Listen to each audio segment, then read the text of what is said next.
Hey guys, today I'm going to be sharing my thoughts, opinions, and feels on City of Lost Souls by Cassandra Clare. This is the 5th book in the Mortal Instruments series, and I'm finally almost caught up with all of Cassandra Clare's works, and it just feels so good to be near the end. I honestly don't know what I can say about this book that wouldn't spoil you guys. I'm going to try to give you like a few brief, non-spoilery thoughts as to what I thought about this book. First off, let me just tell you that I enjoyed book 5 more than I enjoyed book 4. I just enjoyed this book so much more, but I will say that the main thing that I did not enjoy about this book is the fact that it was just so slow. It was slow to the bone, folks. I was kind of just like, okay, can we please just get to the point? Are we ever gonna get to the point? Are we ever going to get to the point? It just really took its time to get to the really good parts, the exciting, action-packed parts. And those are the parts that I go into this book excited for. Though I also mostly read these books because I just love the characters so much. And the characters definitely delivered in this book, so they did their job. This book was still interesting, it was still full of humor and action, and of course we've got lots of romancy stuff going on in this book. I feel like with every book, the romance just gets heavier and heavier and heavier, and I'm just like, whoa y'all, can we chill?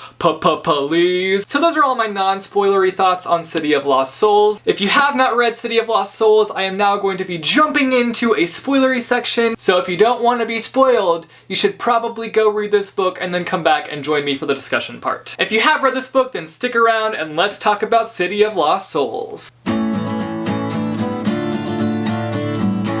Do you guys like my Shadowhunter themed shirt? It says Idris University on it. Oh yeah, suckers. So we start this book on a really sad note. We've got the scene where Simon tries to go home, but his mom is just not having it. I was just reading the scene and I was just like, why am I so emotional? It was just so sad to see the way that his mother reacted and how she called him a monster. Just poor baby Simon, my poor baby Simon. It was just a devastating scene and I felt so bad for Simon. But I honestly feel like Simon handled the situation so well. And I think that might have been because he just prepared for the worst when he was going back to his mom. So everybody's freaking out because Jace is gone and Sebastian is gone as well. And the freaking council decides to stop searching for Jace, which y'all know Clary is not about to let that slide. So she decides that she's going to try to strike up a deal with the Sealy Queen, which red alert, not a good idea, Clary. As much as I love the Sealy Queen and all of her sass, if you ask a favor of her, she's gonna hold you to it. And if you don't deliver for that favor, you better watch out, because she will take you out. What is my finger doing? I'm not really sure. But really, if you don't deliver, you're gonna cause a feud, kind of similar to the one with Katy Perry and Taylor Swift. Next thing you know, the Sealy Queen will form this kick-butt group, and you'll have bad blood, suckers. So she meets up with the Sealy Queen, and the Sealy Queen won't give Clary information, but she definitely knows something's up. She agrees to reveal information to Clary if Clary is able to steal these rings from the Institute. So Clary is all, sure, fine, let's do some risky business, I'm about that. And in doing so, oh snappity snap, Sebastian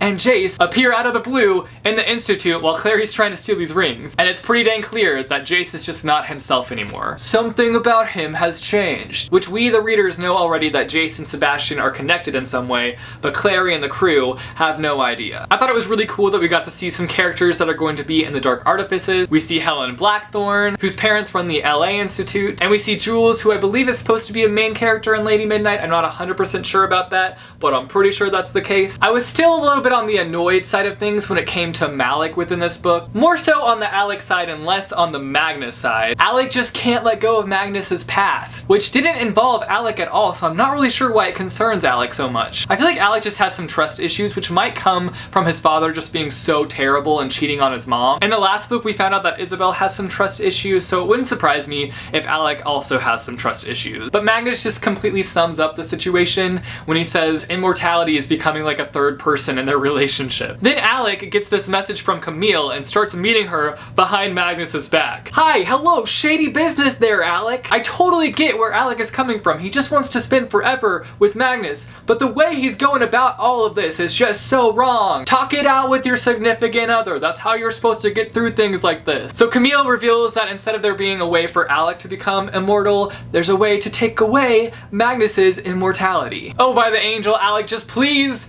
go discuss this with Magnus, please. please, don't do anything stupid. I totally thought Clary was just dreaming that night that Jace just kind of showed up unexpectedly. It was only just a dream. But nope, it wasn't just a dream. It was the real Jace, except not the real Jace, the Sebastian Jace. So Jace and Clary be Netflix and chillin' when all of a sudden Sebastian walks in with a side of Akko Taco. Next thing we know, Clary's mom is just not having this, and she's coming for blood when it comes to Sebastian. But Jocelyn has no clue that Sebastian and Jace are connected. So she's just going for Sebastian like there's no tomorrow. I was just like, Jocelyn, wait! Jocelyn, wait! Of course, leave it to Sebastian to really shake things up and freaking stab Luke. Freaking Sebastian. So after all that madness, Clary and Jocelyn go to Magnus's house. Poor Magnus just always having to house all these crazy shadow hunters. But they discuss things with Brother Zachariah. I see you, Brother Zachariah, I see you. They talk about what the next steps are for freeing Jace. And I just love that Brother Zachariah promised that he would keep quiet and how he'd do anything to save the last bloodline of the Herondale family. My heart, my heart. I was kind of shocked by the way that Jocelyn was handling Clary and her situation in this book. She kind of tells off Clary and says that she's always risking her life for Jace. It was kind of nice seeing Jocelyn being straight up honest with her daughter and just like revealing how she felt. But I feel like every time they talk about it, they're just like yelling at each other and they're angry, and I wish that they could just like sit down and talk it out. You know, I feel like a lot of the conflict that we see between the characters in this book could easily be squashed if people just sat down and talked it out. But do people do that? No. Simon meets up with Raziel, and he wants Simon to protect him during the day, but Simon's like, heck no, tech no, brother. You didn't help me in my time of need. Which I don't blame Simon at all for being that way. When Simon was in need of a place to stay in the last book, Raziel was just like, nah, good luck. But at the same time, I'm a little bit worried as to what Raziel is gonna do because Simon refused to help him. That scene when Izzy shows up at Jordan's just had me so confused. I thought someone was like glamorizing themselves as Izzy or something, and they were trying to seduce and confuse Jordan. But no, it was just Izzy trying to confirm her feelings for Simon. I was just so confused as to why she was coming onto Jordan, and then it just like all made sense. But guys, I gotta admit, Drunk Izzy is my favorite. She's all, I'm gonna go over there right now and tell Simon how I feel. And Jordan's just like, are you sure you wanna do that, Izzy? I was so nervous when Maya showed up at Jordan's that she was just gonna freak out. But she actually kind of handled it in a calm way and didn't jump to any crazy accusations right off the bat, which I really appreciated. So Maya and Jordan go and attempt to figure out this Luke situation. We find out that these rings that the Seelie Queen wanted allow people to communicate back and forth through their minds. So Clary comes up with this plan to go off and be with Jace and Sebastian and have Simon wear one of the rings and she'll wear one of the rings and they'll be able to communicate back and forth. Isabel and Jocelyn go and visit the Iron Sisters, and it was really interesting seeing the dynamic between Isabel and Jocelyn. Isabel is just so determined to get information out of Jocelyn about her dad and who it was that he cheated with. Jocelyn finds out that Clary goes off with Jace and Sebastian, and what do you know, she freaks out. But I loved that scene when Isabel just like had enough with Jocelyn and she just told her how it was. She basically just throws the truth in Jocelyn's face about how she just needs to let Clary do what she needs to do. I'm just over here like applauding my bae Isabel. Camille tells Alec that if he wants to find out a way to take away Magnus's immortality, that he's going to have to kill Raziel. Surprise, surprise. I was just over here like, please don't do it, Alec. Please, stop it. Stop it. Jace randomly mentions hating ducks in this book, and I was just like,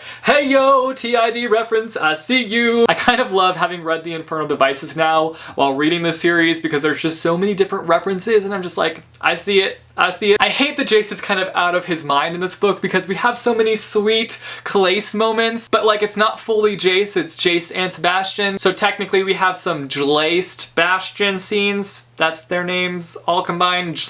Jlaced Bastion. They're in Italy on this romantic date, but Jace just isn't the same. Hashtag Jlay Bastion. We have the demon summoning scene, which the show Shadowhunters just completely jumped the gun on. Except in the book, we don't have Jace and Clary a part of the demon summoning scene. I felt like in this book there were moments that Cassandra Clare like tried to humanize Sebastian and kind of attempts to make you feel for his character or attempts to make you think differently about him. But then of course we have these like super creepy scenes where Sebastian is like throwing himself on Clary and you're just like, yeah, no, this guy is pretty terrible. So Simon decides that he's going to summon the angel Raziel. I'm probably pronouncing that wrong. Correct me if I'm wrong. I apologize. And I love that how Izzy, though a bit reluctant at first, supports him on this idea. So Simon Simon and Rebecca scene made me so emotional. I can't. The fact that she was just so accepting of Simon and didn't have any problems with this and didn't even second guess her love for her brother. It just made me feel so many things. It was so nice seeing her just completely accept Simon